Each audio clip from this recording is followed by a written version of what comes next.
Et si on allait un petit peu plus loin avec nos développements limités? Par exemple, si on essayait de faire des développements asymptotiques. Oh là là, qu'est-ce que c'est ça?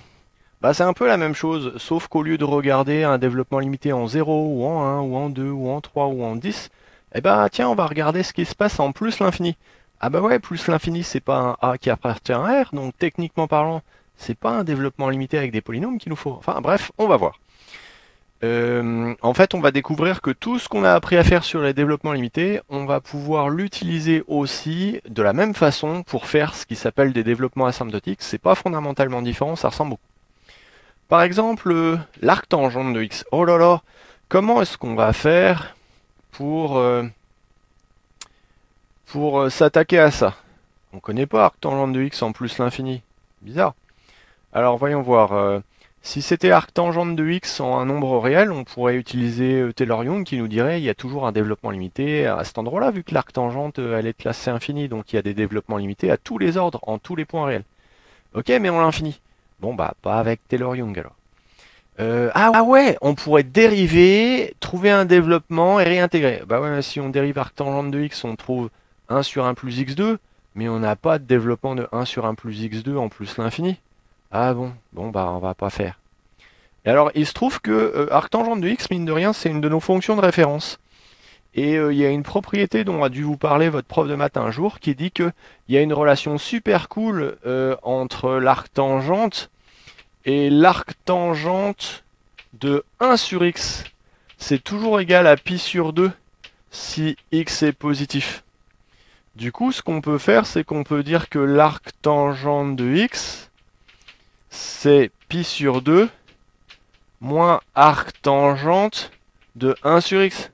Ah la belle jambe que ça nous fait, mais à quoi ça sert tout ça, et ainsi de suite. Eh bah c'est super cool, parce que d'après Taylor-Young, il y a un développement limité à n'importe quel ordre de l'arctangente en 0, et avec ce u ici, eh bah il tend vers 0.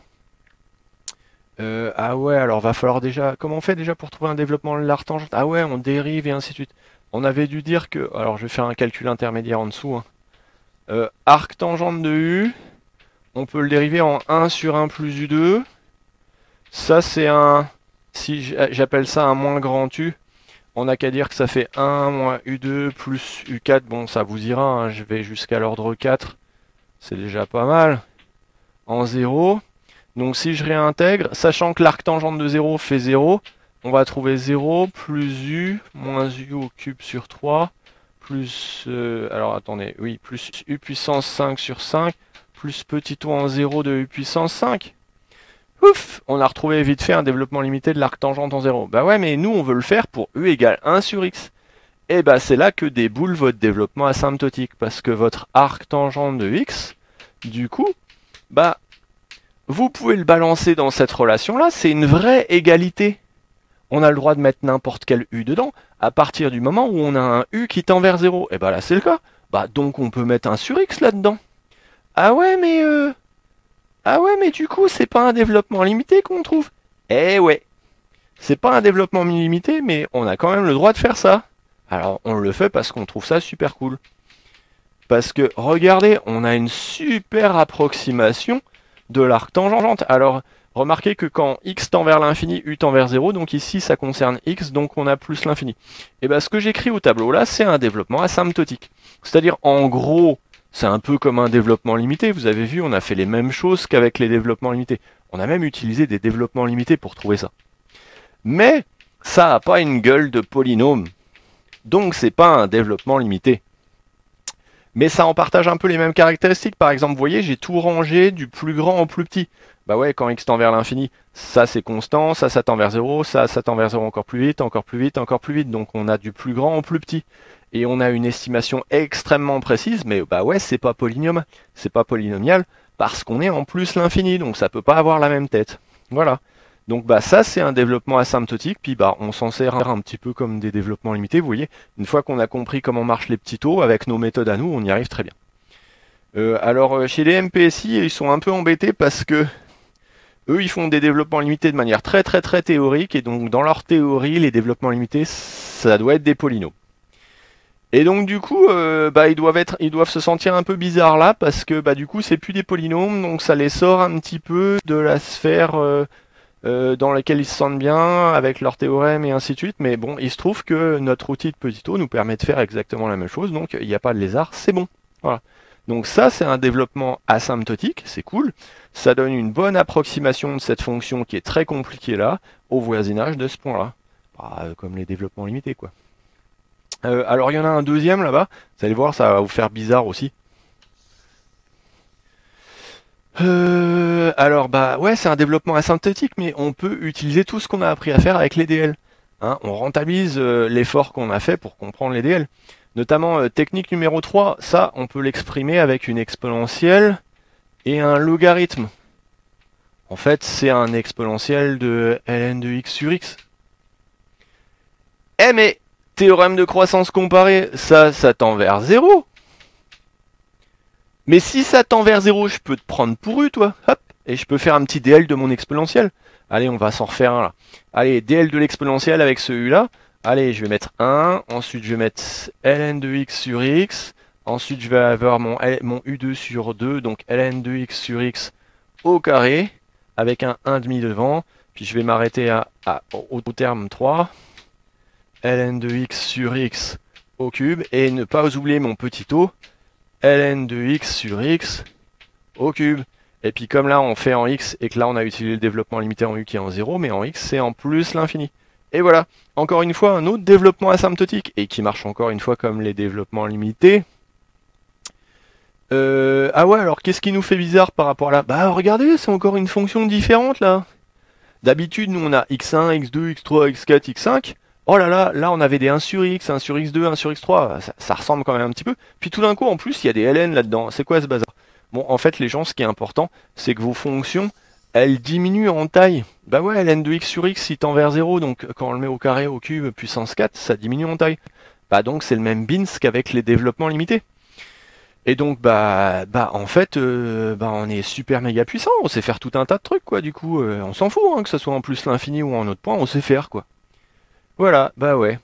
Donc une fois qu'on a vu les développements limités, ça ouvre d'autres portes et par exemple ça pose pas de problème. Voilà, voilà, voilà. Donc vous étonnez pas si parfois dans un DL on balance des trucs un peu bizarres. Si le U il a une drôle de tête qui n'est pas polynomiale, bah ouais, ça arrive. Ok, alors on a surtout fait des développements limités avec des fonctions. On n'a pas trop parlé de suites. Pourtant, quand on a fait des équivalents des petits taux, on a parlé des suites et des fonctions. On a même donné les propriétés sur les suites, surtout parce que c'était un peu plus léger en énoncé. Mais on peut aussi travailler avec les DL avec des suites, mais tout de suite ça donne des développements asymptotiques. C'est pour ça qu'on a gardé ça un peu sur la fin, j'imagine. Et donc, je vais exposer les développements asymptotiques avec des suites, du coup. En faisant d'une pierre deux coups, je vais aussi vous parler de la forme indéterminée, une qui est méconnue. Les étudiants connaissent bien moins l'infini plus l'infini, 0 fois l'infini, mais 1 puissance l'infini, ils connaissent pas trop. Et donc l'idée c'est que quand à l'intérieur là ça tend vers 1 moins et vers là vers plus l'infini, donc on est en dessous de 1 mais on tend vers 1 en croissant peut-être, bah vous pouvez avoir une limite entre 0 et 1. Quand vous avez une forme indéterminée en 1 plus puissance l'infini, donc votre nombre est plus grand que 1 mais il tend vers 1 en décroissant, et bah vous pouvez avoir une limite qui va de 1 à l'infini. Et on ne sait pas, c'est une forme indéterminée. Mais on va regarder ce qui se passe avec ces trois suites là. Donc on a trois suites, bam. Ah elles ont un peu la même tête toutes les trois, hein, mais il y a des trucs qui changent. Eh bien, on pourrait utiliser la technique numéro 3 pour dire que c'est exprimable avec une exponentielle et du log. Voilà, bam, c'est fait.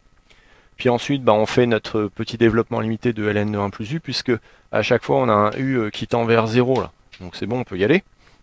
Donc on fait le développement limité, tchac tchac tchac, on simplifie. Et alors celle-là, on se rend compte, ah bah tiens, ça fait du 1 plus petit o de 1, donc ça tend vers 0, ça tend vers 1 ce truc-là, donc ça tend vers e. Autrement dit, la limite de ce bins-là, elle est là. Ah ouais, elle est bien entre 1 et l'infini.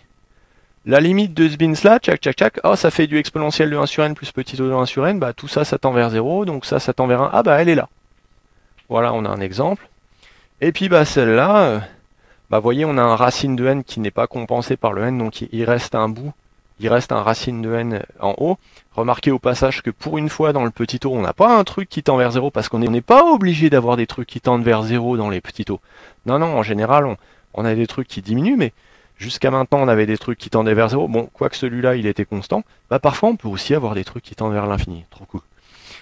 Ok, et bah pour trouver vers quoi ça tend, on peut factoriser le terme dominant dans cette somme, ça met les choses au clair, et là on se rend compte que tout le pâté là tend vers 1, le pâté là tend vers l'infini, donc à l'intérieur de l'exponentielle ça tend vers l'infini, et donc toute l'exponentielle tend vers l'infini.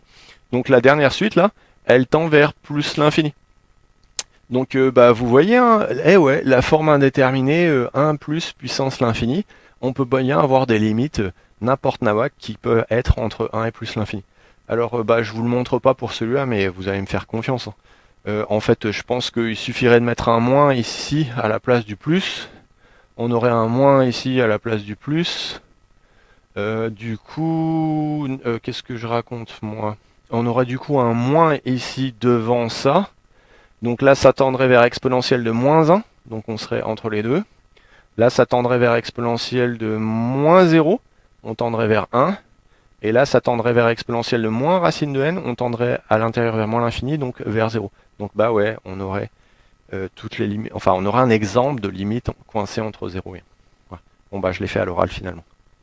Ouais, alors en fait on peut faire des trucs super cool et super fun avec les développements limités. On va voir par exemple avec la tangente. Alors la tangente, qu'est-ce qu'on sait sur la tangente? C'est une fonction de référence. On sait qu'elle est dérivable et que la dérivée de la tangente c'est 1 plus tangente de x au carré.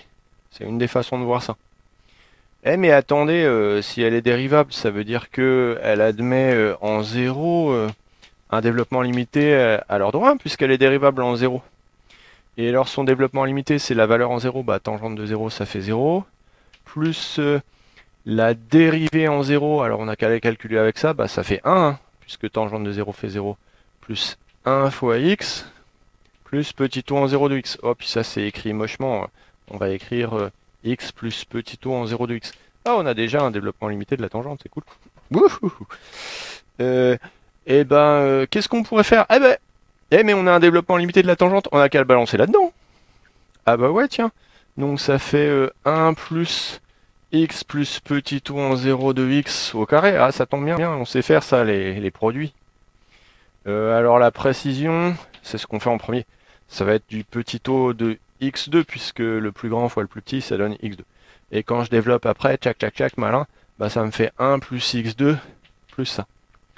Mais, si j'ai un développement limité de la dérivée, j'ai qu'à primitiver et je trouve un développement limité de la fonction. Donc la tangente que je te dérive, alors la valeur en 0, bah c'est 0, on l'a vu tout à l'heure, et après j'intègre tout ça, bah ça fait x plus x au cube sur 3, plus petit o en 0 de x3. Eh, c'est cool, regardez.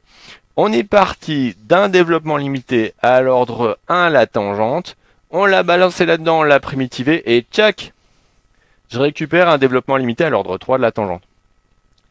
Et vous savez quoi? Moi, ça me démange, mais j'ai trop envie de le rebalancer là-dedans pour trouver un développement limité en plus petit o de x6 là-dedans, et je le réintègre, et hop, je trouverai un développement limité en plus petit o de x7. C'est fun quand même. C'est un processus qui s'auto entretient.